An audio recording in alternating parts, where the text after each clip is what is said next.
This audio is brought to you by Muslim Central. Please consider donating to help cover our running costs and future projects by visiting www.muslimcentral.com/donate.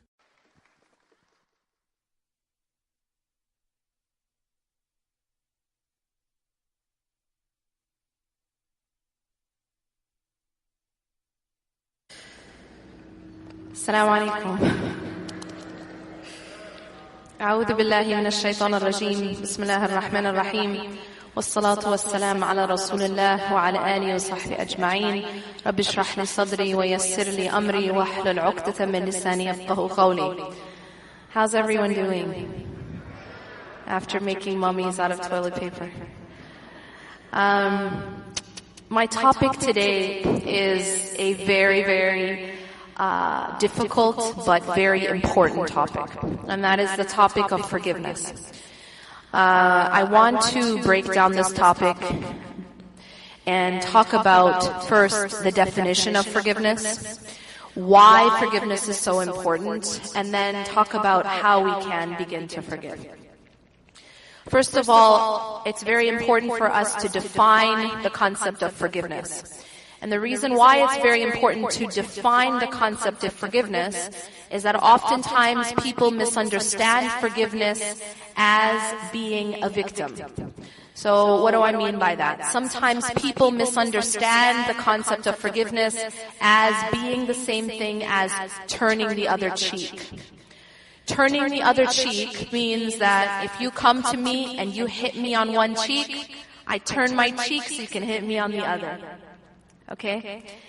That is not an Islamic concept. Turn the other cheek is from different religious backgrounds, not our deen. And so I want to, from the very beginning, define forgiveness correctly. That forgiveness does not mean that you continue to allow yourself to be abused. That forgiveness does not mean that you continue to allow yourself to be mistreated or oppressed. Our deen is not a deen of injustice.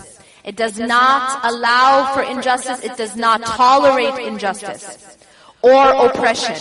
In fact, we are told in our deen that part of Iman is taking action against injustice. The Prophet ﷺ said, if you see something wrong, you should try to change it. He doesn't say, if you see something wrong, then turn the other cheek. He doesn't say, if you see something wrong, have sabr, sister. He doesn't say that. He says, if you see something wrong, you should try to change it with your hand. And if you cannot, then with your tongue. And if you cannot, then at least hate it in your heart, and that's the weakest of Iman. What is he teaching us here? He's teaching us that it is part of Iman to take action against what is wrong. It is part of Iman to take action against injustice. So from the very beginning, I want to clarify that forgiveness does not mean being passive. Forgiveness does not mean that you harmed me, I will forgive you and allow you to harm me again. Okay? So from the very beginning, I want to establish that understanding that this deen teaches us not to approve or accept abuse or injustice or mistreatment, whether that abuse or that injustice or that mistreatment is happening to you or your children or the person down the road or the person overseas. We as a deen, we are taught not to accept injustice and not to accept abuse. So this is a lot of undoing that we have to do. A lot of unlearning that we have to do. Because for a long time, we've been taught in some circles that being religious, being a good woman or man, means that you have to be quiet about abuse. You have to swallow it and keep a smile on your face. You have to turn the other cheek. You have to be passive. You have to have sabr. This is not the meaning of sabr. And this is not the meaning of forgiveness. So I want to be very clear. We are a deen of action. We are not a passive deen. We are an active religion. We are an active deen. And we are the people who stand up against injustice. The Prophet ﷺ said, help your brother if he is an oppressor or he is oppressed. And the companion said, we know how to help him if he's oppressed. But how can we help him if he's the oppressor? And the Prophet ﷺ replied, by stopping him from oppressing. That is how we help our brother. Whether that brother is a relative or a spouse, that is how we help our brother, by stopping the oppression. Not by allowing it, turning our face to it, being passive about it, and then being complicit. That means that we are enabling oppression, and we will be asked about that. Because Allah says that He does not allow for injustice done by Himself or others. Allah does not approve of injustice. And we are asked about our amana. We are asked about our amana. What is our amana? Well, myself is an amana. My body is an amana. My heart and my soul and my mind is an amana. And if I do not take care of it, I will be asked. And if I allow it to be abused, I will be asked. It doesn't actually belong to me. It belongs to Allah. This is why we say, Inna lillahi wa inna ilayhi raji'un. Is because we know everything belongs to Allah, and to Allah it returns. So even my own self is belonging to Allah. And it is an amana. What's an amana? A trust. Allah has allowed me to have that body, to have that heart, that soul, that mind for a while, but it doesn't belong to me. I am in charge of it, and I must take care of it. My children are an amana. My children are a trust. I don't own my children. My children are given to me by Allah subhanahu wa ta'ala, and I am responsible to protect them. I am responsible to take care of them, and I will be asked. And if I allow my children to be in harm's way, even if that harm is coming from my spouse, I will be asked. That I allowed my children to be abused. What did you do to protect your children from abuse? I will be asked for that, because they are under my care. So be very, very careful not to think that it is righteousness to turn your face to injustice or abuse, even if that's happening to you, or to your children, or to your family. So forgiveness does not mean allowing injustice to continue. What does forgiveness mean? What does sabr mean? Sabr, before I get to forgiveness, sabr is a very deep term in the Arabic language that does not only mean patience. Sabr also includes perseverance. Now, perseverance is the ability to take action and to be consistent in that action. For example, it requires sabr to wake up on time for Fajr every single day. That's an action. And it requires sabr, because it requires that muscle of perseverance. To take action against injustice requires sabr. So when someone says to someone who is being abused, have sabr, what they really mean is have sabr and get yourself out of that situation. That's the type of sabr that you need in that particular circumstance. See, depending on the circumstance, the type of sabr that is required is going to be different. In the case where there is action required, I require sabr to take that action and to be strong and to persevere. In the case where something has happened that I cannot control, the loss of a family member, a'udhu billah, and I cannot control it, there's no action that I can take to stop it, it is something out of my hands, then in that circumstance, sabr requires accepting the decree of Allah subhanahu wa ta'ala, accepting the qada and qadar of Allah. And so it depends on the situation what type of sabr is required. But we have to be very clear that when there's a situation of mistreatment or abuse or injustice, the type of sabr that is required is an active sabr. An active sabr according to the commands of the Prophet ﷺ, who said, if you see something wrong, you have to try to change it. Try to change it with your hand, and if you cannot, then with your tongue. And if you cannot do anything, at least hate it in your heart. And this is the weakest of Iman. So Iman is linked with taking action against injustice. Now, what is forgiveness? If forgiveness doesn't mean I allow you to continue to abuse, then what is forgiveness? Forgiveness is an act of the heart.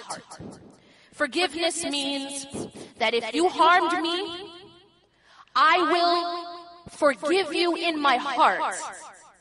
But externally, I will take action to make sure it doesn't happen again. That is part of the whole picture.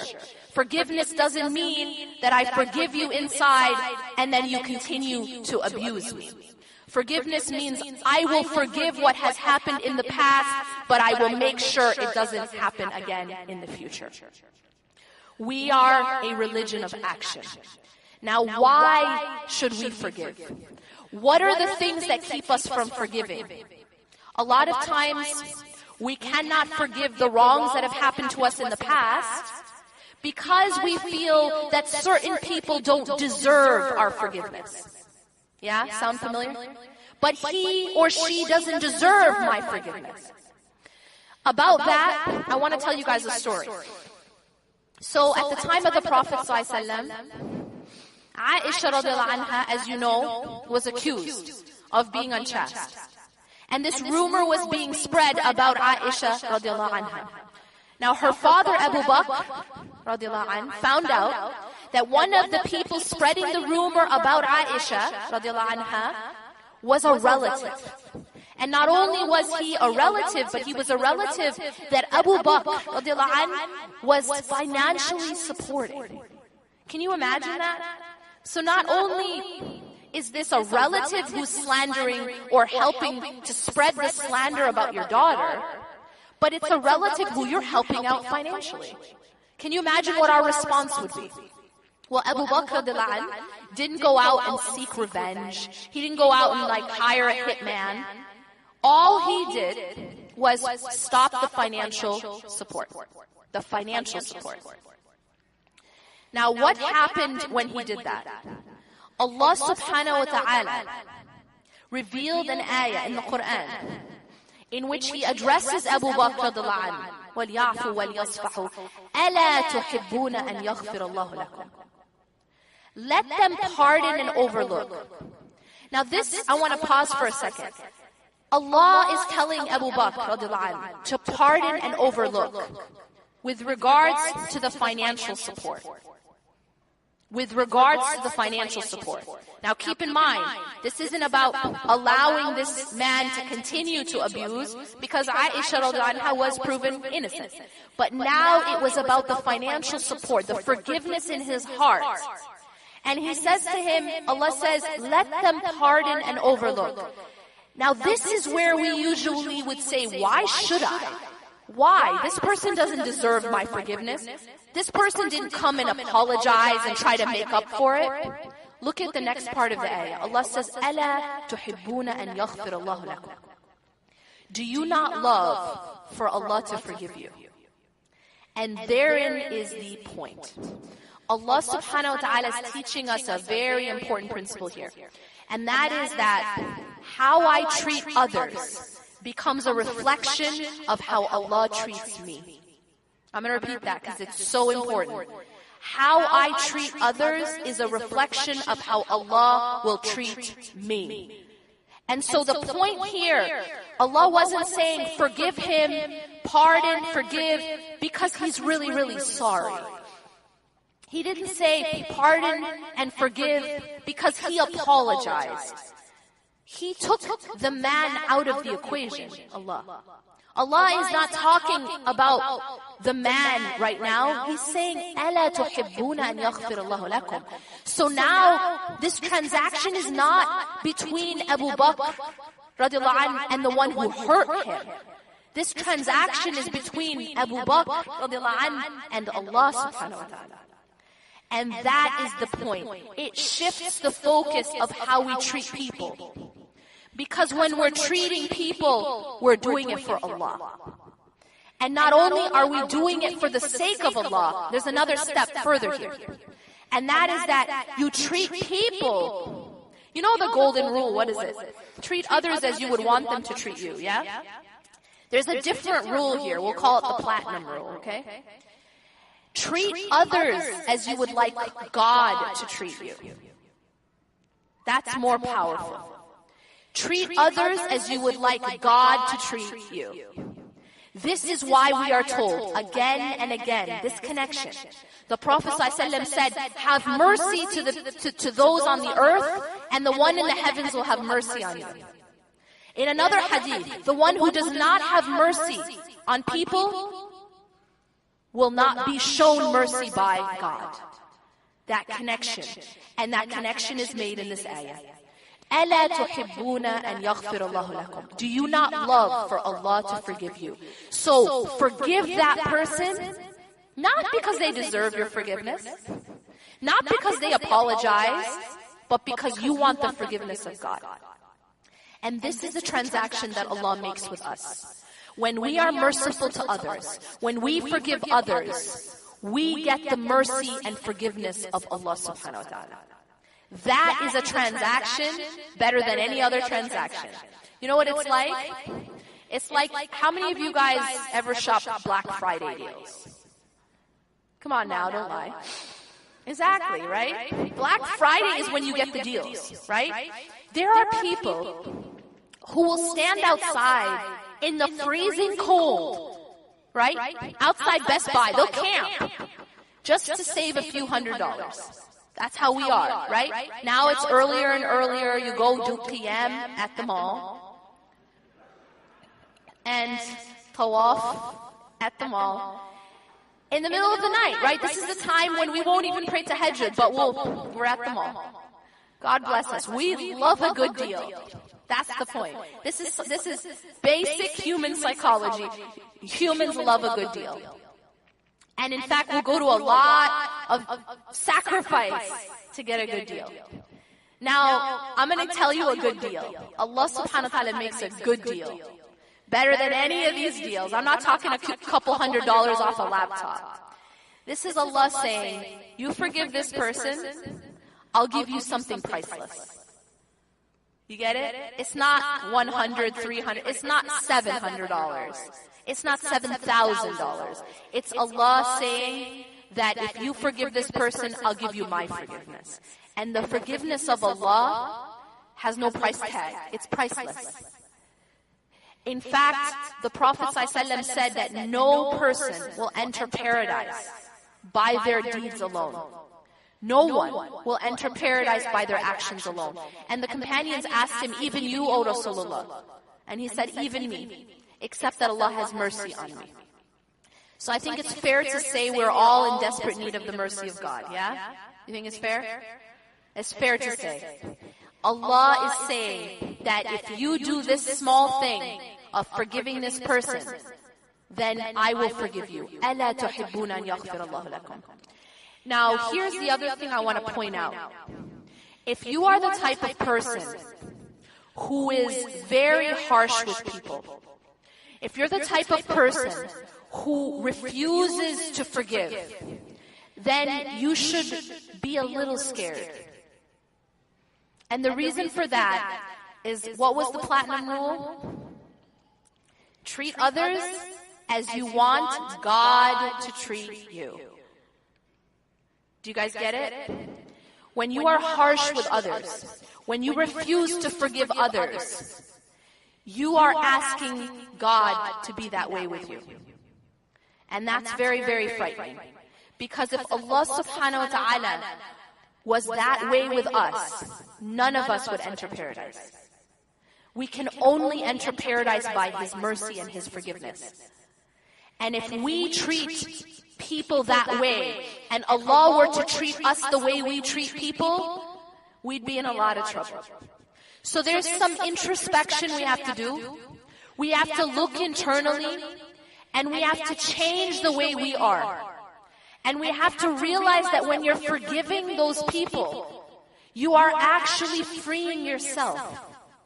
It isn't about those other people. You know, there's this quote that says, Holding a grudge is like drinking poison and waiting for the other person to die. How smart is that? Who is going to suffer from the poison that you drink? You are. And that's what happens with holding a grudge. Holding a grudge and refusing to forgive isn't hurting the other person. It's hurting you. And letting go of that anger and letting go of that grudge and forgiving is actually freeing yourself. And not only is it freeing yourself, but it's putting you in a position to be forgiven by God. That's powerful. Now, one of the things that make it difficult for us to forgive, let's talk about that. We talked about so-and-so doesn't deserve my forgiveness, right? But we took the person out of the equation. We said that it's actually about you and God. That I want to be forgiven by God, and therefore I will forgive this person. And it isn't about the person. It's about me and my Creator. Another reason why it becomes difficult to forgive is that sometimes we feel that certain people have hurt us and harmed us so deeply that we can never forget. We can never let it go. Now, I want to reiterate, forgiveness doesn't mean you allow yourself to continue to be mistreated. Forgiveness is about the past. Remember, forgiveness is about the past. How do we let go of the past?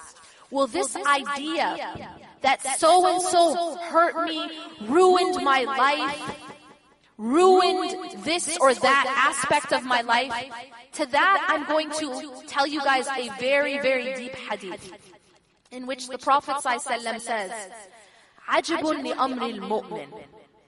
But before I continue this hadith, I want to ask you guys a question. This is a question that so many people struggle with. And it's the struggle with this question that makes some even leave God altogether, leave religion, become atheists. And it's the question of why do bad things happen to good people?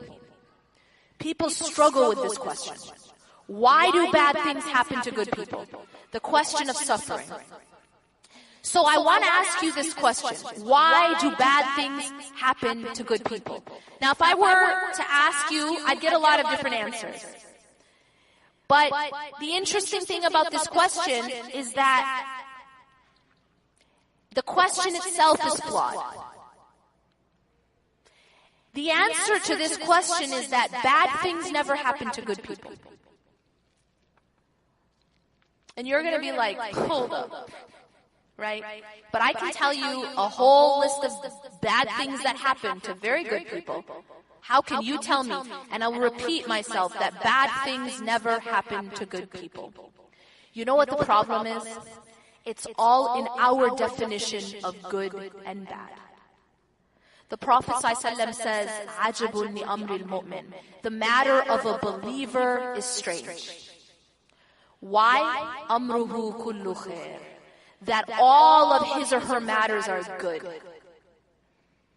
Do you know what that means? It means that bad things never happen to good people. It means that whatever has happened to you as a believer was actually good for you, even when it appears bad on the outside. عَسَى أَن تَكْرَهُ شَيْئًا وَهُوَ خَيْرٌ لَكُمْ. It might be that you hate something and it is good for you. وَعَسَى أَن تُحِبُّ شَيْئًا وَهُوَ شَرٌّ لَكُمْ. And it might be that you love something and it is bad for you. وَاللَّهُ يَعْلَمُ وَأَنْتُمْ لَا تَعْلَمُونَ. And Allah knows and you do not know. What are we learning from these principles? It's that things might happen in our lives and they may hurt us. Don't get me wrong. I acknowledge that. They may hurt us. But ultimately, the Prophet is telling us, sallallahu alaihi wasallam, that the outcome for a believer is always good. Even when it's through hardship, even when it's through struggle, even when it's through pain, even when it's through trial. The outcome is always good. عَجَبٌ لِأَمْرِ الْمُؤْمِنِ أَمْرُهُ كُلُّ خَيْرٍ. And the Prophet ﷺ emphasizes this is only the case for a believer. And that is because of the response of the believer that no matter what happens to them, it's good for them. He says if something comes that you like, that a believer wants, the believer responds with gratitude. And so it is good for them. And if something comes to the believer that they do not like, pain, loss, struggle, hardships, trials, if that comes to a believer, the believer is patient, and so it is still good for him. What does that change about our outlook? Well, it actually changes everything. And the reason for that is if you start to change the way you see your life circumstances, if you start to change the lens by which you understand your past, the lens by which you understand everything that has happened to you, and even everything people have done to you. You start to change it. And you start to see that in fact, the outcome was good for you. The outcome was good for you. Let me give you guys an example. You take a child to the doctor, and you give the child a shot. Now, inside of that needle may be medicine that is curing that child of a disease. But does the shot feel good or bad? It feels bad, right? It hurts. Is the child happy about this whole experience? No, not so much. The child is actually quite upset, screaming, angry, has no consciousness of the medicine. The child only feels the pain. And that's because of the understanding of the child, right? But if you take a little bit older child who can understand, so they're 10 years old, and you explain to them, I know it's going to hurt for a moment, but it's going to cure you. That child can sort of be patient, right? But you take an adult, and you give them a shot that is saving their life. What does the adult respond with? And the answer is, thank you, doctor. Gratitude. Contentment. This is called rida. This is called rida. Now, what is the difference between these three people? The baby, the 10-year-old, and the adult. They're all getting the exact same shot, the exact same experience, the exact same pain. The difference is in their understanding of what has happened, in their insight or their basira. That their understanding is at different levels. And when you get to a point where your understanding is higher, then you don't respond with anger anymore. Do you get that? Your response changes once your understanding changes. Your response changes once your lens changes. And you start to see things deeper. And so when you go back and look at your life, and you change your understanding of it, and you stop thinking that so-and-so ruined me, or ruined my life, or did this to me and did that to me, but instead you see it differently. That even though they did this to me, in the end it was good for me. Because in the end, I grew, I learned, I changed, I was cured of certain things. And if none of that is enough, let this be enough. The fact that the Prophet ﷺ said that no pain or hurt or anxiety or worry or depression or sadness inflicts a believer, even the prick of a thorn, except that it's removing sins from them like leaves falling from a tree. So if nothing else, if it was a purification for you, if nothing else, it becomes the reason that you enter Jannah, then did that person hurt you? Or should you be sending them thank you cards? Did that person really hurt you? Yes, they hurt you.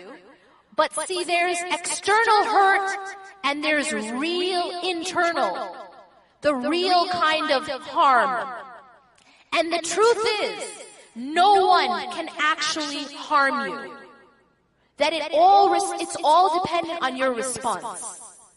And if you respond in the right way, then the words of the Prophet ﷺ apply to you, that everything is good for you. عَجَبٌ لِأَمْرِ الْمُؤْمِنِ أَمْرُهُ كُلُّ خَيْرٍ. That his matters are all good. It is in our hands. It's not in the hands of the people. It's in our hands because we choose how we respond. We choose how we respond.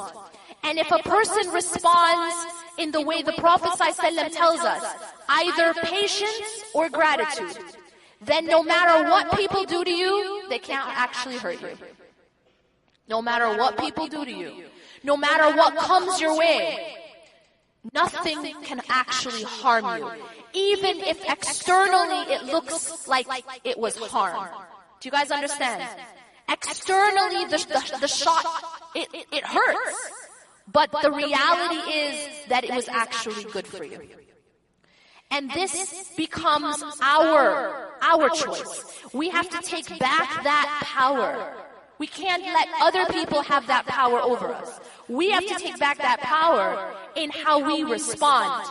And we don't allow others to break us. The way in which you do not allow others to break you is by your ability to respond in the way that grows you rather than breaks you. And by forgiving, you're taking back that power. Because you're saying, you can't control me. You can't break me. I am going to take whatever has happened in my life and I'm going to use it to become stronger. And I'm going to let it go. And I'm going to forgive, not for you, but actually for me. I'm going to forgive because number one, that frees me. And most importantly, it allows me to get the forgiveness of Allah. So it's a win-win. But you have to change the way you see it. Allah subhanahu wa ta'ala is giving you an opportunity to gain the forgiveness of Allah by forgiving those who have hurt you. Now, how is it that we can get to a point where we can change the way we view our history, our past? See, if you change the way you see what that person or that situation did to you, it becomes a lot easier to forgive. Because no longer did they destroy you. No longer did they ruin your life, because you realize that in fact it was actually good for you. Lastly, I want to end with this, inshallah. Realize that this life was never designed to be perfect. One of the problems that we fall into is when we expect perfection. And if we expect perfection, when it is not perfect, we become extremely, deeply devastated. And the level of our devastation is in proportion to the level of our expectation. So we expect perfection from people. We expect perfection from life. And life isn't perfect and people aren't perfect. And so it becomes a lot easier to forgive when you have the proper expectations. See, if I expect, it's kind of like, I'll give you a strange analogy, yeah? We live in America and we're used to a certain level of luxury. We're used to a certain level of customer service, right? So if you go on an airplane, you're always going to know the Americans because they're the ones who are complaining.